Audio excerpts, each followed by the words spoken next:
Welcome to Man Does Tech, where I solve the problems you didn't even know you had. You start by ensuring connectivity and basic device health. First, verify Wi-Fi or mobile data is stable and toggle airplane mode for 10 seconds.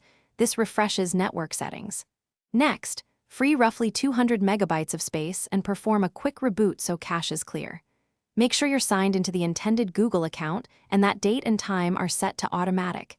Incorrect time breaks secure connections. Once done, open the Play Store and observe whether updates begin to load. Now you dig into app-level fixes.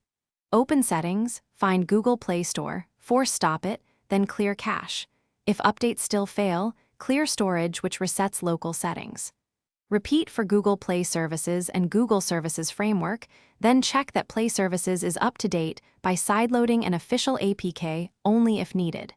Make sure app permissions for storage and network are granted. Also disable VPNs or proxies because they can block downloads, and try updating a single app to isolate issues. To finish, escalate to account and system repairs. Remove and re-add your Google account to refresh server credentials, then check for Android system updates and install them. These often resolve Play Store compatibility issues.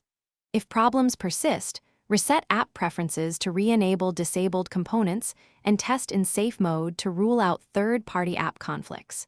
If nothing works, back up your data and consider a factory reset as a last resort. Troubleshooting tip: if updates fail after these steps, note the Play Store error code and Thanks for watching. If you found this helpful, don't forget to like and subscribe.